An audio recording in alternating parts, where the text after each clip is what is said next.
दोस्तों, क्या आप जानते हैं कि करोड़ों साल पहले हमारी पृथ्वी पर बहुत ही बड़े बड़े विशाल डायनासोर्स का राज हुआ करता था। मतलब कि ये ठीक हमारी तरह पृथ्वी पर अपना जीवन व्यतीत करते थे और ठीक आज से लगभग करोड़ों साल पहले हमारी पृथ्वी पर ऑक्सीजन की मात्रा काफी ज्यादा हुआ करती थी, जिसकी वजह से हमारी पृथ्वी पर जितने भी जानवर हुआ करते थे वे आज से कई गुना बड़े हुआ करते थे। और इसी वजह से इन डायनासोर्स की लगभग 1000 से भी ज्यादा विशाल प्रजातियां थी, जिनमें से कुछ डायनासोर्स शाकाहारी और कुछ डायनासोर्स खतरनाक व मांसाहारी हुआ करते थे। ये विशाल जानवर उस टाइम के सबसे सफल जानवर हुआ करते थे और इसी वजह से इन सभी की और भी सैकड़ों प्रजातियां धीरे धीरे जन्म ले रही थी और अपना जीवन व्यतीत कर रही थी। लेकिन फिर अचानक से ऐसा क्या हुआ, आखिरकार वह कौन सी घड़ी थी जिसकी वजह से इन सभी डायनासोर्स का हमारी पृथ्वी से पूरी तरह नामो निशान मिट गया। इसे जानने के लिए हमें आज से लगभग करोड़ों साल पीछे जाना होगा और इन सभी डायनासोर्स के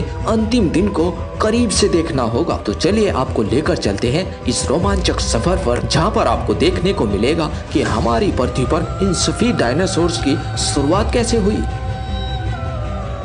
आज से लगभग 6500 करोड़ साल पहले, जहाँ पर हमारी पृथ्वी काफी ज्यादा हरी भरी और ऑक्सीजन की भरपूर मात्रा में हुआ करती थी। चारों तरफ चमकती हुई सूरज की रोशनी, हरे भरे विशाल पेड़ों की खुशबू और चारों तरफ डायनासोर्स के चलने और चिल्लाने की आवाजें। इन डायनासोर्स की हमारी पृथ्वी पर लगभग 1000 से भी ज्यादा प्रजातियां थी, जो आगे चलकर और भी ज्यादा प्रजातियों में विकसित होने जा रही थी। लेकिन इनको जरा सा भी अंदाजा नहीं था कि इनके साथ क्या होने वाला है। आज से लगभग 10 करोड़ साल पहले एक विशाल एस्ट्रोनॉट अंतरिक्ष से होकर गुजर रहा था, जो कि एक दूसरे बहुत बड़े एस्ट्रोनॉट से टकरा जाता है और इसकी वजह से इसकी दिशा बदल जाती है और अब ये लगभग 22,000 मील प्रति घंटे की रफ्तार से पृथ्वी की ओर बढ़ने लगता है। अभी हम जिस एस्ट्रोनॉट को देख रहे हैं, ये माउंट एवरेस्ट से भी बड़ा है और समुद्र की गहराई से भी कई गुना लंबा है। ये एस्ट्रोनॉट धीरे धीरे पृथ्वी की ओर बढ़ता जा रहा है, जो कि चंद्रमा के ठीक करीब से गुजरने वाला है। अगर ये चंद्रमा से टकरा जाता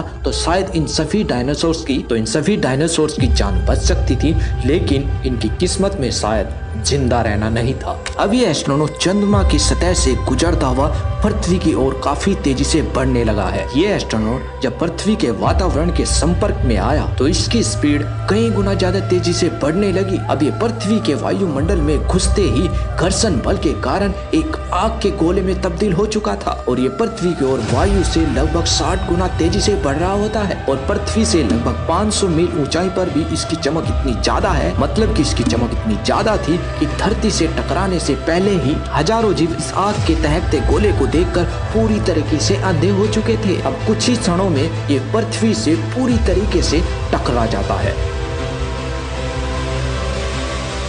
और लगभग 35,000 डिग्री जितना तापमान वाला एक बहुत ही भयंकर विस्फोट होता है। इस टकराव का विस्फोट लगभग 10 परमाणु बम के समान और सूर्य की गर्मी के समान हो जाता है, जिसकी वजह से समुद्र का पानी हजारों डिग्री सेल्सियस गर्म होकर एक लावे में तब्दील हो जाता है और इस विस्फोट की वजह से इतनी ज्यादा आग भी निकलती है कि लगभग आसपास के 1500 किलोमीटर दूर के एरिया को पूरी तरीके से नष्ट कर देता है। और ये विशाल विस्फोट वातावरण से टकराकर टकराव वाली जगह के पास 2000 किलोमीटर प्रति घंटे की सुपरसोनिक गति से एक विशाल शॉक वेव पैदा कर देता है, जो कि लाखों जानवरों को भाप बनाकर तुरंत हवा में उड़ा देता है। और ये शॉक वेव इतनी ज्यादा बड़ी और इतनी ज्यादा खतरनाक पैदा हो जाती है कि ये सभी चट्टानों को छोटे छोटे टुकड़ों में बदलकर हवा में उड़ा देती है और साथ ही पृथ्वी पर जितने वनस्पति, जितने पेड़, जितने छोटे जानवर होते हैं, वे सभी के सभी छोटे छोटे टुकड़ों में बदल जाते हैं। ये विस्फोट इतना ज्यादा भयानक और इतना ज्यादा शक्तिशाली होता है कि टकराव वाली जगह पर 180 किलोमीटर चौड़ा और लगभग 25 किलोमीटर गहरा गड्ढा बन जाता है और इस टकराव के कुछ ही मिनटों बाद 11.1 तीव्रता की भूकंप तरंगे उठने लगती है,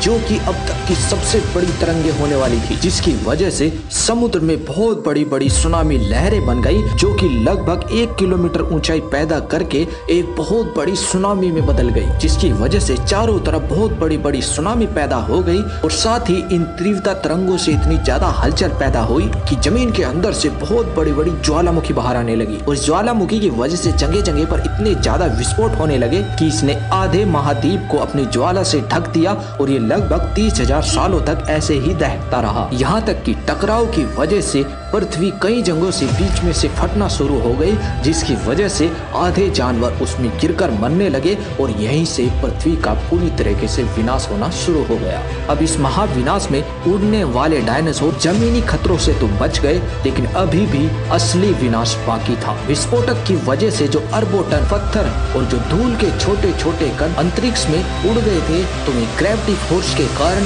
अब 40 मिनट के बाद पृथ्वी की ओर वापस आने वाले हैं, वो भी छोटे छोटे आग के गोलों में बदलकर वे पूरी तरीके से धरती पर बरसने लगे, जिसकी वजह से उड़ने वाले सभी डायनासोर वहीं पर जलकर मर गए। अब पृथ्वी पर बरसने वाले बहुत सारे आग के गोले जिन्होंने पृथ्वी के जंगलों को पूरी तरीके से जला दिया और ये आग कई महीनों तक जलती रही, जिसकी वजह से हमारी पृथ्वी एक नरक के समान हो चुकी थी। और अभी बात यहीं पर नहीं रुकती। कई किलोमीटर ऊंचा एक धूल का तूफान लगभग 6000 किलोमीटर प्रति घंटे की स्पीड से तेजी से आगे बढ़ रहा था और इस तूफान का तापमान लगभग 1500 डिग्री सेल्सियस था और इस गर्म हवा और गैसों से भरे तूफान की चपेट में जो भी जानवर आ रहा था उसका बचने का तो कोई मतलब ही नहीं था। अब गर्म हवा का तापमान लगभग 200 डिग्री सेल्सियस से भी ज्यादा हो जाने की वजह से पृथ्वी के ऊपर जितने भी बचे हुए जंगल थे वे धीरे धीरे सभी जलने लगे थे और जिसकी वजह से हमारी पृथ्वी का तापमान लगभग 300 डिग्री सेल्सियस से भी ज्यादा हो चुका था। और यही वो वजह थी कि जो विस्फोट की जगह से कोसों दूर रहने वाले जानवर थे वो इस टेम्परेचर की वजह से पूरी तरीके से जल गए थे। अब कुछ ही घंटों बाद पृथ्वी से निकलने वाले धूल मेटल के कण पृथ्वी के चारों ओर फैल गए, जिसकी वजह से पृथ्वी पर पूरी तरीके से अंधेरा हो गया था और अब इस धूल की वजह से पृथ्वी पर सूरज की रोशनी का नामो निशान नहीं था और जो पृथ्वी पर जो बचे कुचे पेड़ रह गए थे तो वे सूर्य की रोशनी की कमी के कारण पूरी तरीके से सूख चुके हैं। और इस होने वाले खतरनाक टकराव की वजह से बड़े बड़े महासागरों में भी बहुत ज्यादा हलचल मच गई थी, जिसकी वजह से समुद्र के अंदर रहने वाले सभी जीव पूरी तरीके से नष्ट हो गए थे। अब यहाँ पर पृथ्वी धीरे धीरे ठंडी भी होने लगती है, मतलब कि सूर्य की रोशनी ना आने के कारण हमारी पृथ्वी का तापमान लगभग -25 डिग्री सेल्सियस तक गिर जाता है और जो कुछ बचे कुचे जानवर होते हैं वह इस ठंड की वजह से पूरी तरीके से मारे जाते हैं। अब इस भयानक विस्फोट की वजह से हमारी पृथ्वी पर लगभग 90% प्रजातियां मारी जाती है और जो 10% पृथ्वी पर जीव बचे हैं उनमें से वही जीव बचे हैं जिनका वजन लगभग 30 किलोग्राम से कम था और इनका बचने का कारण सिर्फ यही था कि ये छोटा हो जाने की वजह से शायद कहीं छिप गए थे। हालांकि इस महाप्रलय की वजह से पृथ्वी पर लगभग सभी जानवर मर चुके थे, तो इसे आप एक हिसाब से पृथ्वी के जीवन का विनाश भी कह सकते हैं। और इस तरह लगभग 6500 करोड़ साल पहले करोड़ों साल राज करने वाले डायनासोर पृथ्वी से बिल्कुल लुप्त हो चुके थे। तो आगे चलकर हमारी पृथ्वी दोबारा कैसे रहने लायक बनी, मतलब कि हमारी पृथ्वी पर दोबारा फिर से जीवन कैसे स्टार्ट हुआ, इस पूरे टॉपिक के ऊपर हम नेक्स्ट वीडियो में बात करने वाले हैं। तो डायनासोर के स्टार्टिंग से एंड तक का सफर आपको कैसा लगा, इससे आगे का सफर तय करने के लिए आप हमारे साथ जुड़े रहिए। तो अगर आपको ये वीडियो पसंद आई लाइक कमेंट जरूर करना और साथ ही अगर आप हमारे चैनल पर नए हो तो प्लीज हमारे चैनल को भी सब्सक्राइब कर देना।